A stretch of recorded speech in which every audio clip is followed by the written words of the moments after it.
station, this is Mission Control. Are you ready for the event? Ready for the event. Hey Tom, this is Jared from 30 Seconds to Mars. Can you hear me? Hey Jared, read you loud and clear. Great to hear your voice. Welcome on board the space station. Thank you so much. You look happy and healthy floating around there. Yeah, feel happy and healthy. Everybody's taking good care of us up here. Just finished a weight workout actually after a day of working on experiments, so it's been a lot of fun. So is it the end of your day right now, the beginning of your day? What's it like for you right now? So right now it's mid-afternoon. We're on Greenwich Mean Time. I woke up, started after breakfast, started doing a bunch of experiments in the Japanese module, the Kibo, and actually setting up a series of experiments that'll be going on over the next couple of weeks. Had lunch, continued on with the work in the laboratory, had a couple of workouts, and here we are in the middle of the afternoon now. It's interesting. Do you have to work out a lot up there? Yeah, as a matter of fact, you do. Being in space in zero gravity, where your body doesn't have to work at all to stand up, to sit down, or even to lie down, me floating in space is more relaxing to the muscles than even lying in bed on Earth, since we don't feel the effects of gravity. So we would turn into jellyfish probably if we didn't work out. We work out on a treadmill. Right here to the side of me is a cycler ergometer, a stationary bike, if you will. And we have a great resistive exercise device. We can lift up to 600 pounds. I can't do that, but one could. And so we're working out the bones and the muscles to keep them all strong. It's pretty important to be functional when we get back home. So you sleep really well up there? Oh, it's probably different for different people. When I first got here, I was so excited and so much that I wanted to do that I did not sleep just great. It's kind of like if you're really busy at work and you have deadlines or that kind of thing, it's a little bit hard to sleep. But as you progress, as your body gets used to floating as well and not lying against a bed and your head's not against a pillow, as you get used to that, the sleep becomes just wonderful. Oh, that's amazing.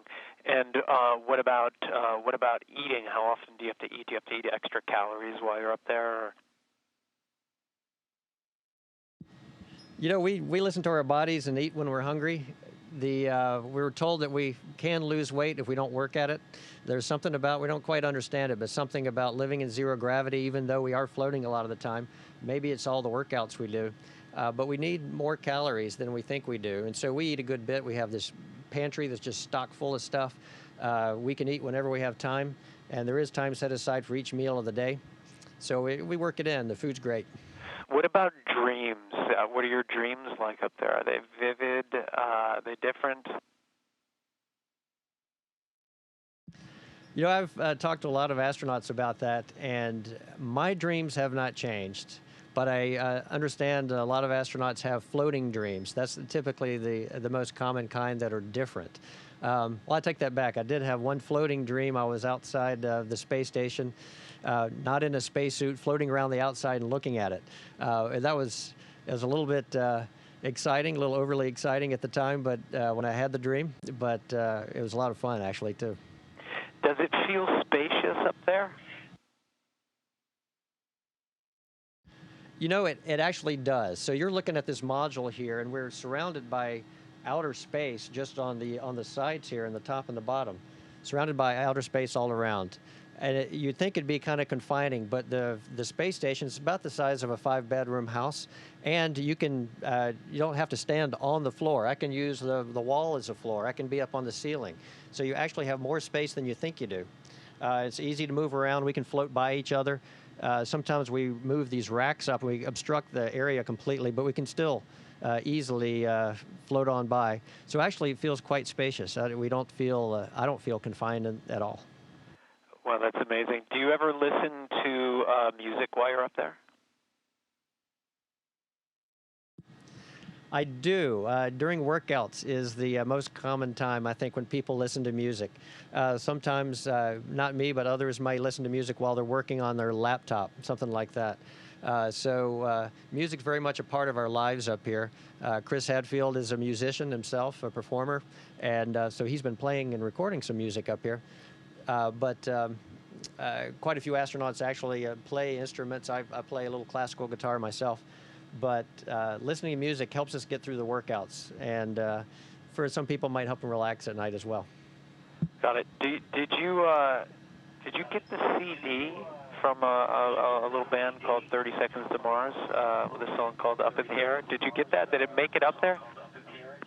Oh my God! Oh, that's Do you mean great. this CD? It's now doing something it could never do on the Earth. Oh, man. That's incredible. That's amazing. The CD is flying up here.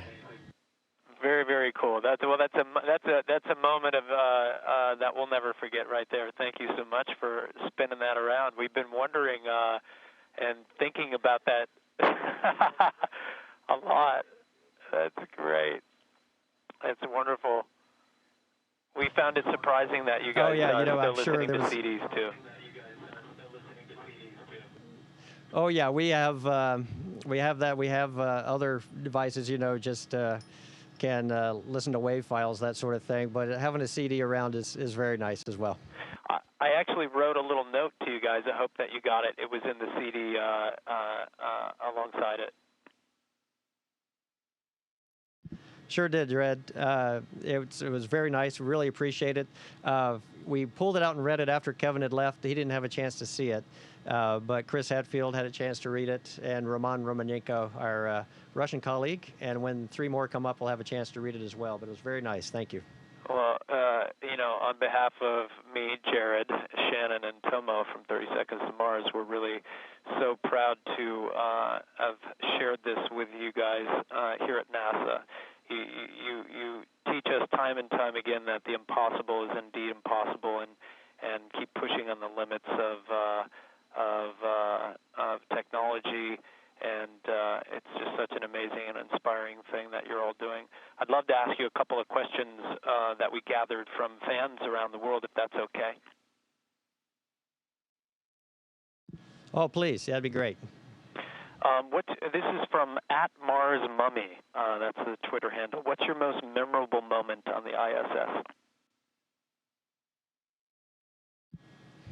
That is really hard to say, but there's 2 that I think, in 20 years from now that I'll still be thinking about.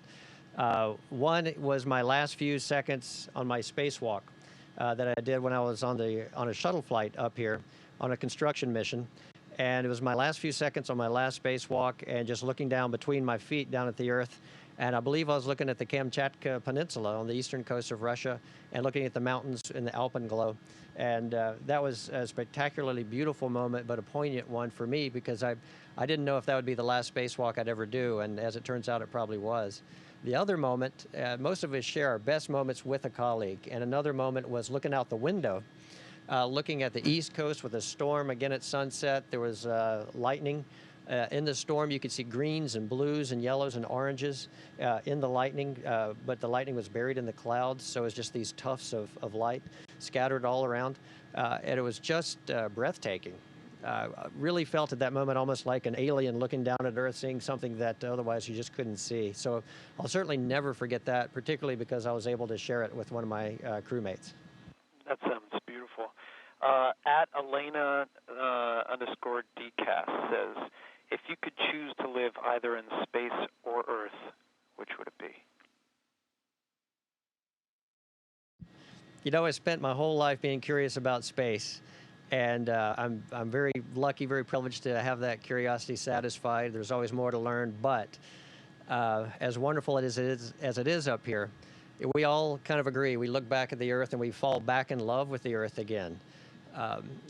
So yeah, my place is feeling the pull of gravity, my feet on the ground. Not only because my family is there, my friends are there, but that's where we came from, and that's kind of where our bodies are tuned to belong in a lot of ways. It'll be a very exciting thing when people are able to leave the Earth and go somewhere, but I think we'll always long for the Earth and look back at it with wonderful memories, and certainly the Earth has taken very good care of us in getting us this far. Here's another question. Does the time, this is by Art Sistab, half a year in the ISS is a long time. How does the time go by for you? Is it quicker or slower? It's amazing, Jared. We have a saying up here that the work week consists of a Monday and a Friday with only just a couple of hours in between. It goes by so fast you wouldn't believe it. Mostly because every moment is interesting and exciting. Just, it's exciting to talk to you. It's exciting to float this microphone in front of me. Nothing ever gets old, but mostly because we have meaningful, very intense work to do in all of these laboratories. And we're seeing amazing results every day. We don't understand them all, but we relate them to the scientists on the ground who are figuring out what it all means. And it's just, it's a whirlwind of activity that is intensely exciting. And of course, time just flies by when that happens. What's one thing that you'd love to see happen in space that hasn't happened in space, besides get up in the air?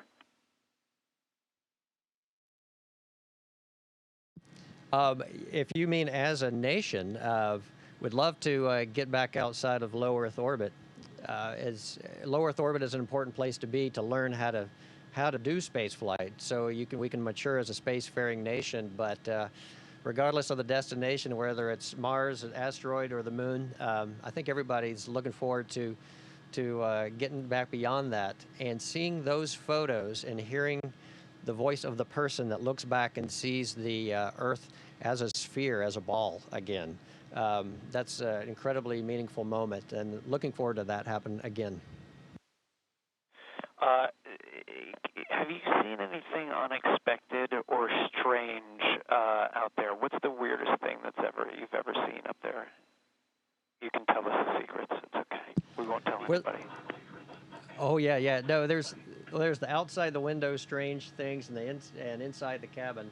The aurora australis and the aurora borealis are the two things that really takes your breath away the first time you see it. It looks very alien, just curtains of this subtle, faint green glow that dance and move around as you come close to the poles in your orbit.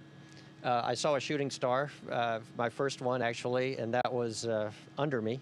It's between you and the Earth that you see it happen, go through the atmosphere. And usually you don't see anything moving except the slow motion of the Earth going by. So that's striking to see that. I think one of the strangest things, it's a perception issue when you get up here. Your eyes aren't used to seeing the movements that you see here. And when I first got up here, a crewmate, went flying by me, and for a split second, my brain said, that's got to be a cat. It's got to be a panther. This big thing that's just sliding by you like that. And of course, you see it and you know what it is right away, but the perception for a split second kind of makes your heart jump, and you go, what was that? And you go, oh, it's just my crewmate. So your perception gives you a lot of strange alien feelings when you're inside the cabin as well. Wow. So is there an up and down for you at all? Do you kind of orientate yourself to a certain direction once you get familiar with the equipment and the inside of the space station? There are parts of the space station where there is no up and down. It's kind of like you're a hamster inside of a little tunnel. But places like this, it might look to you like there is an up and down, but I've got the galley right behind me that's on the ceiling, and the longer you spend up here, the less you care what the name of the surface is. They're all the same. My feet might be on what we call the deck right now, but it could be a ceiling, it could be a wall, it could be anything. Really. And as you adapt, you get used to that, and you can just spin around and orient yourself very easily. So there's just a lot more space and no real up and down. The more time you spend here.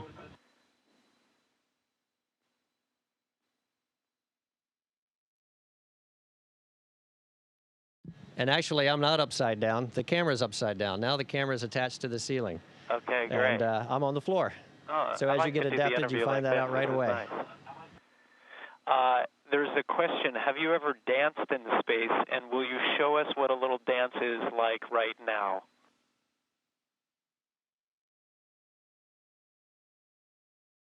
Okay, the answer to the first one is no, I have not danced in space, and therefore I can't show you any dance that I would do, but there are certain things you can do in space that dancers cannot do on the ground. It's not fair because I don't have to deal with gravity, but it's something like this.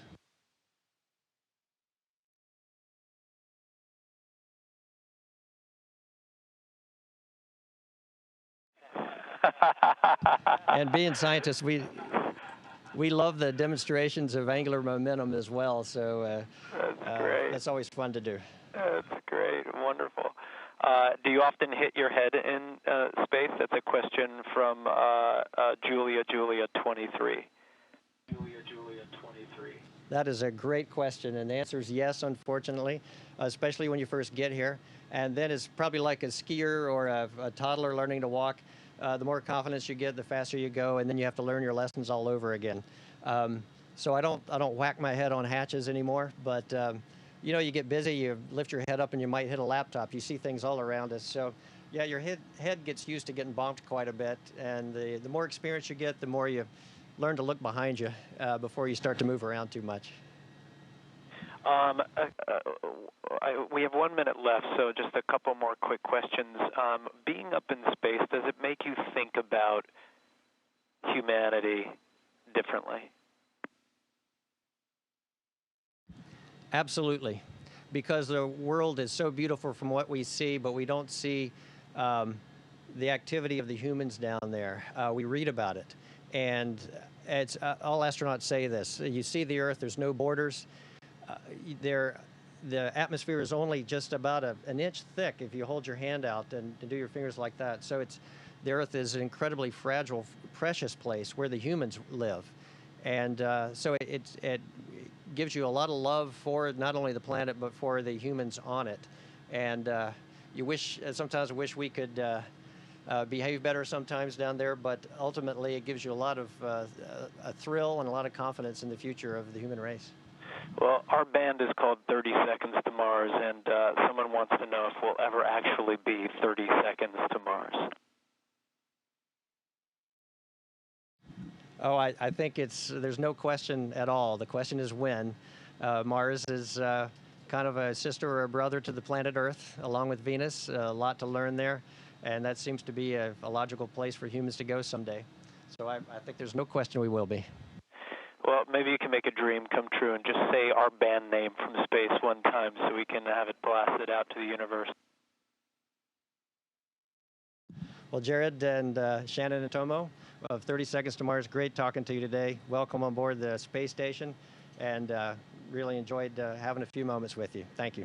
You've made a dream come true, all you guys here. So NASA, thank you. We love you guys. We'll see you next time. We'll see you next time. Thanks very much.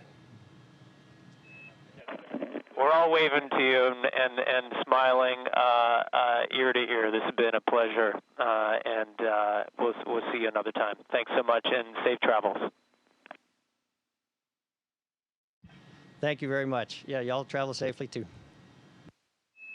Space, this is Mission Control Houston. This concludes the event. We're now resuming operational audio communication.